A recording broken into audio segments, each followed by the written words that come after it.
everybody, I'm really excited about getting started tomorrow. I just wanted to send a quick video to you about your boxes that will be in your forms. All of the forms will have one of these bins that has everything you need for the Riches rotation inside the box. So we're just going to talk through that really quick so you know what is in the box for your subject.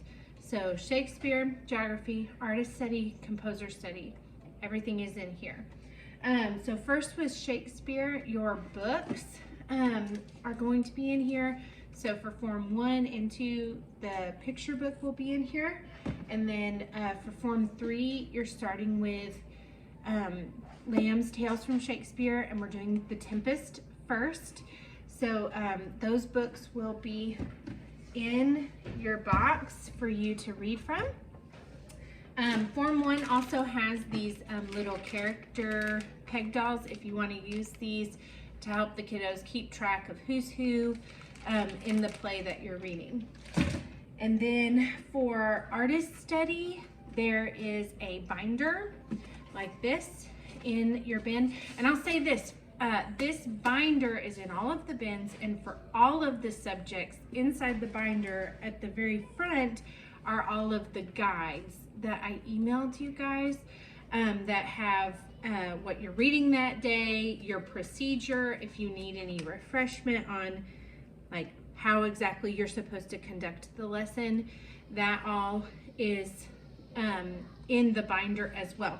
But then for artist study, more specifically, you have the curriculum guide, and then behind the artist study curriculum guide are the artist prints. And we're starting with Da Vinci, and so it should be in order from the start. So you can just pull these prints out, hand them out to the students, and they're for the students to keep so they can take them home.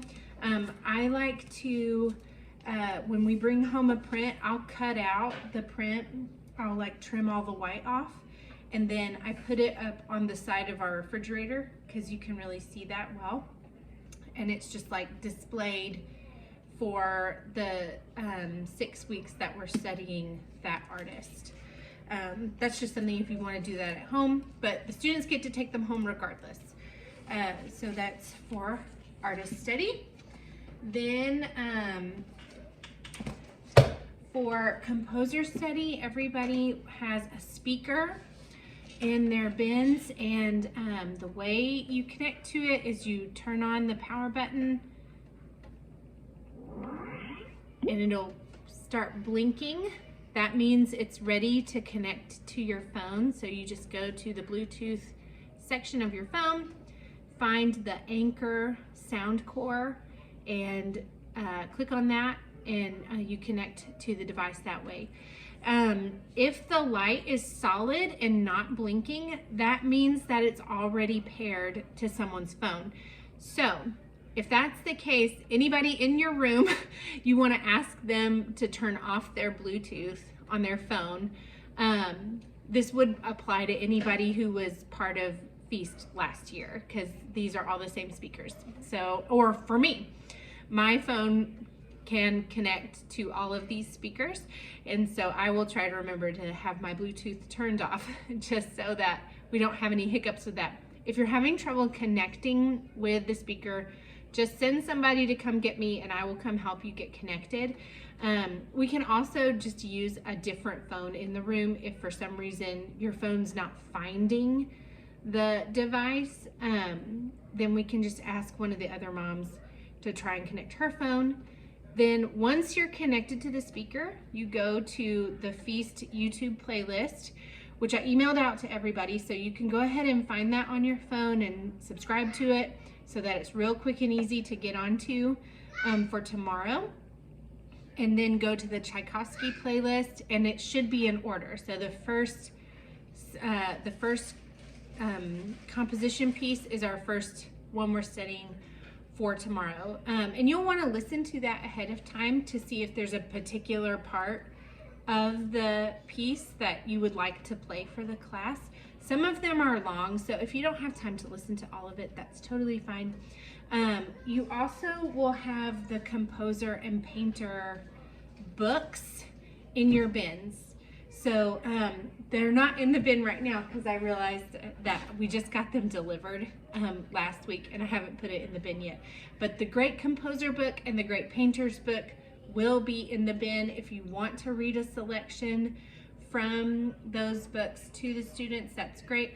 I would not recommend reading them aloud to your Form 1 students. I would read it to yourself at home, and then if there's anything interesting that you want to share with Form 1, then you should do that. But I would not, the books are for a higher grade level than our kindergarten and first grade students, and so they'll probably lose interest really fast if you try to read aloud from those books. The Great Painters book might do okay to be read aloud to Form 1. I would just look at it ahead of time so that you're not trying to figure it out in class. If you didn't get those books last week, which many of you didn't because they came in last week, you are welcome to try to come maybe a little bit early and just glance over it before class, or you can just save it for next week. We're doing Tchaikovsky. Many of our students have heard pieces of the Nutcracker or Swan Lake, and so you can ask them if they've ever heard of Tchaikovsky, if they've heard of these pieces, and maybe they didn't know about this composer. And then you can talk more about Tchaikovsky next week and just focus tomorrow on enjoying the music. So those books will also be in the bin tomorrow. Okay, so that's Shakespeare, artist and composer. So lastly, geography. In the bin, you'll have the Book of Marvels book, unless you did take this home last week. If you took it home last week, then just make sure you bring it tomorrow because you'll need it for class. And then you'll also, inside your bin, you'll have a folder with your maps in it. And so the blank maps and the label maps are inside the folder. You're starting with the continents. And so they'll just go over what they'll use a blank map first, label what they remember from the blank map, and then you give them a labeled map, and they'll look at the labeled map and add things that they didn't know to their one that they were filling in. And then they'll just do that week by week, and they'll add to their knowledge that way. Okay. So things not related to specific subjects but are important for you to use are your timer. So all the bins have a timer in them, and they should have fresh batteries, but if they don't, I have batteries at Feast that you can replace them with. And so set a timer for your lessons just to help you keep it short and on track. Okay, and then for geography, I forgot to mention there are baggies with labels for the map. Some of your students may not be writing yet, and that's really fine. And so they can use the labels to label areas of the map. And then there are also these narration popsicle sticks that you can use if you have students who aren't eager to narrate yet. That's really normal and that's totally fine. You can use the popsicle sticks to call on names, and that way you're not picking on anyone. You are able to just randomly choose people to narrate. It's also fine on these first few weeks you can model how to narrate.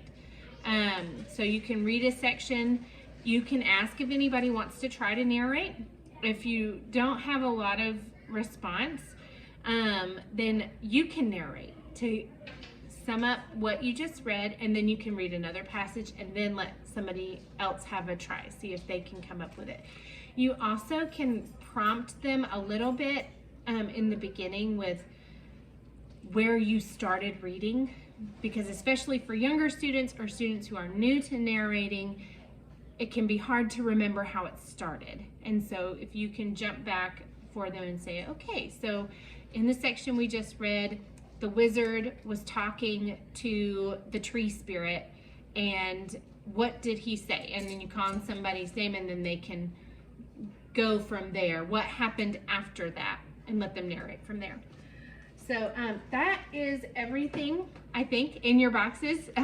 Feel free tomorrow to come, stop in your room or wherever your form is meeting and look through the things. Connect your phone to the speaker ahead of time so that you're not trying to figure that out in the moment of leading the subject. That way it will go a little smoother. You'll have plenty of time to listen to music, and you're not fumbling around with the speaker trying to get that managed.